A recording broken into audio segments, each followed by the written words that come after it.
peserta Latsar CPNS Angkatan 15 Puslatbang KDOD. Instansi saya dari program studi pengolahan hasil hutan jurusan Teknologi Pertanian Politeknik Pertanian Negeri Samarinda. Pada kesempatan kali ini saya akan memberikan review tentang materi pembelajaran mengenai anti korupsi. Nah, apa sih tujuan pembelajaran dari anti korupsi ini sebagai seorang calon pegawai negeri sipil? Nah, tujuan pembelajarannya adalah untuk membentuk agar ASN itu mampu membentuk perilaku yang amanah dan jujur serta berperan dalam pencegahan korupsi di lingkungannya. Nah, seperti diketahui di dalam anti korupsi itu ada 9 landasan nilai dasar yang dalam identifikasi anti korupsi. Yang pertama adalah jujur, kemudian peduli, lalu ada mandiri, kemudian ada disiplin, lalu ada tanggung jawab, lalu ada kerja keras, sederhana, berani, dan adil. Nah, seperti teman-teman ketahui, aparatur sipil negara itu mempunyai diatur dalam Undang-Undang Nomor 5 Tahun 2014 tentang Undang-Undang ASN. Nah, di dalamnya itu diketahui juga memuat hal-hal penting mengenai terjadinya korupsi dan gratifikasi.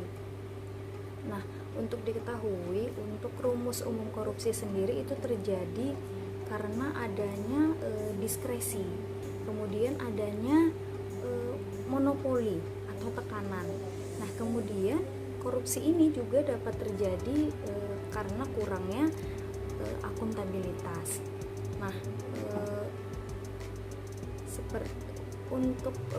dapat diketahui sebelumnya kita wajib mengenali terlebih dahulu apa saja sih yang harus kita ketahui tentang lembaga-lembaga anti korupsi. Nah, seperti diketahui ya, di Indonesia sendiri itu ada banyak, tidak hanya beberapa, namun ada banyak lembaga yang terkait di dalam penyelesaian anti korupsi sendiri.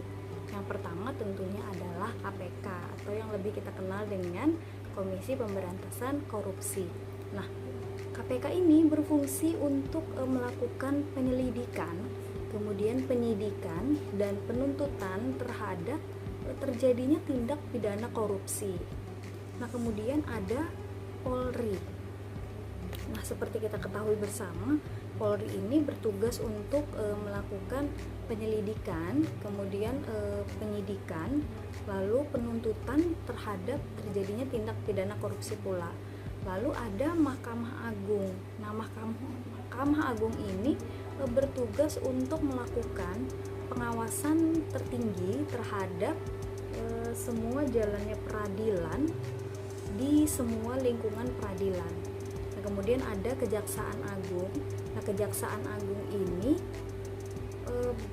melakukan tugas penyidikan, lalu penuntutan dan melaksanakan keputusan pengadilan yang telah memperoleh kekuatan hukum yang tetap. Lalu setelahnya tentu saja ada PPATK. Nah, mungkin kita familiar dengan PPATK ini. Nah, seperti kita ketahui ya, PPATK itu adalah pusat pelaporan dan analisis transaksi keuangan. Nah, bertugas untuk melakukan penyelidikan atas analisis transaksi keuangan yang terjadi di dalam lembaga, baik itu di instansi pusat atau daerah, kemudian kabupaten atau kota atau provinsi. Nah, kemudian ada BPKP. Nah, BPKP ini adalah Badan Pengawasan Keuangan dan Pembangunan. Nah, BPKP ini bertugas untuk melakukan pemantauan, kemudian pemberian bimbingan, lalu pembinaan terhadap kegiatan pengawasan keuangan dan pembangunan yang terjadi di dalam lembaga. Lalu ada kementerian yang kita kenal sekali, yaitu Kementerian Hukum dan Hak Asasi Manusia atau Kemenkumham. Nah, Kemenkumham ini bertugas untuk melakukan sebagai pelaksana kekuasaan kehakiman yang merdeka untuk menyelenggarakan pengadilan.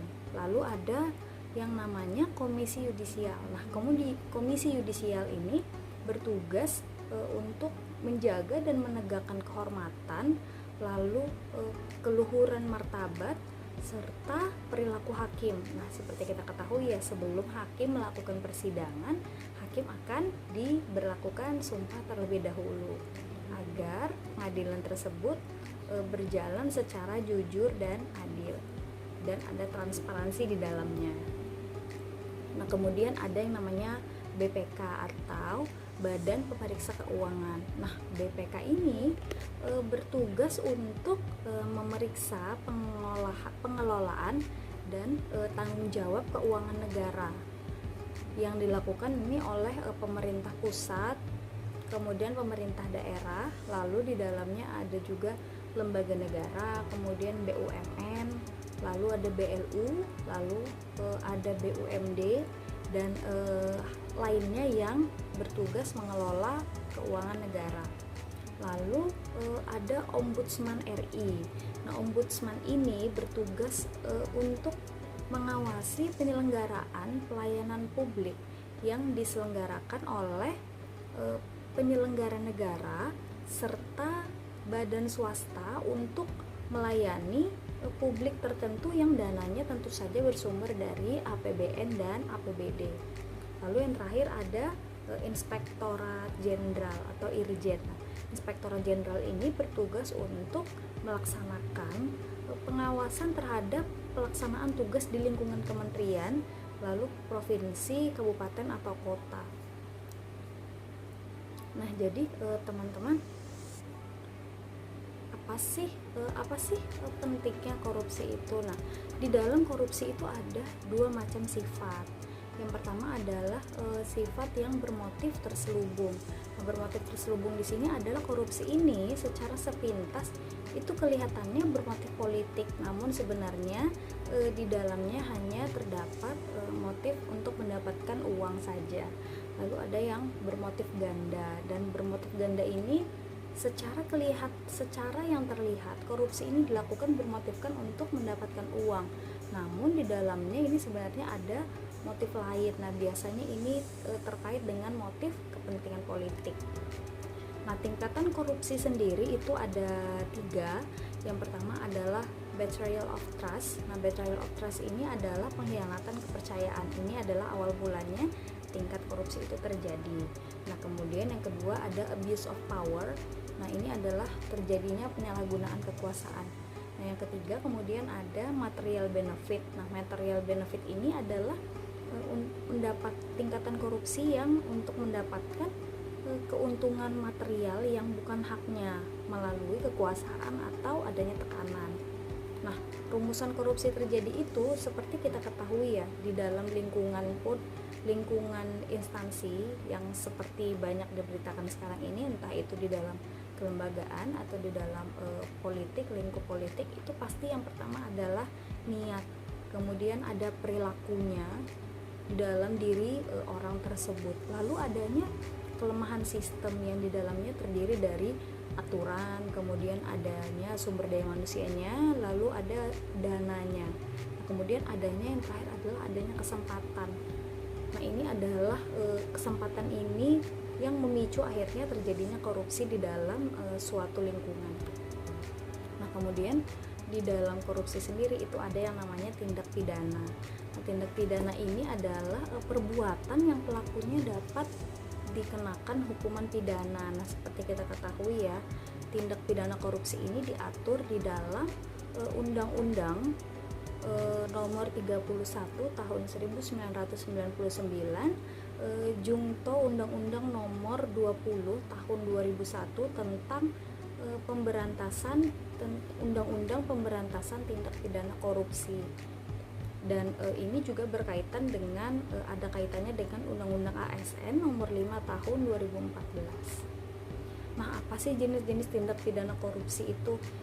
Jenis-jenisnya adalah adanya penyuapan, kemudian penggelapan dalam jabatan, lalu ada pemerasan, kemudian perbuatan curang, lalu terkait dengan keuangan negara atau perekonomian negara, lalu adanya benturan kepentingan, lalu yang terakhir adalah korupsi yang terkait dengan gratifikasi. Nah, untuk gratifikasi sendiri ini juga termuat di dalam Undang-Undang Tipikor nomor 31 tahun 1999. Nah, apa sih upaya pencegahan korupsi yang dapat dilakukan oleh seorang ASN atau pelayan publik? Yang pertama adalah niat. Nah, niat ini harus diyakini terlebih dahulu di dalam hati sebagai langkah awal kita dalam melangkah. Kemudian semangat. Nah, semangat ini harus selalu ditanamkan dan diucapkan agar kita ingat niat kita itu apa di awal menjadi pelayan publik. Yang terakhir adalah komitmen. Komitmen ini dilakukan dengan perbuatan. Pada saat kita ingin melakukan sesuatu, kita harus ingat apa sih komitmen kita, apa sih niat awal kita, kemudian apa yang harus kita lakukan.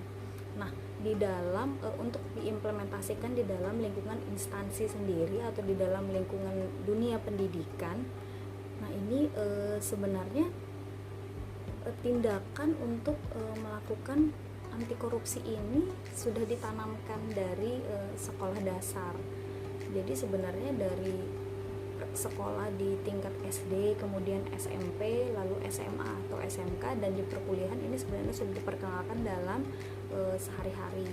Nah, seperti yang tadi ya, diimplementasikan dalam bertindak jujur, kemudian bertindak peduli terhadap sesama, kemudian mandiri, lalu ada sifat tanggung jawab di dalamnya, kemudian harus berani. Nah, sebenarnya ini secara tidak langsung sudah ditanamkan, tapi sebenarnya pendidikan anti korupsi sendiri kalau boleh disarankan ini dapat dimasukkan di dalam SKS perkuliahan, minimal 1 atau 2 SKS dalam satu semester. Hal ini dilakukan untuk agar mahasiswa ini dapat belajar lebih lanjut tentang korupsi, karena nanti untuk menyongsong dunia kerja itu pasti tidak akan mudah.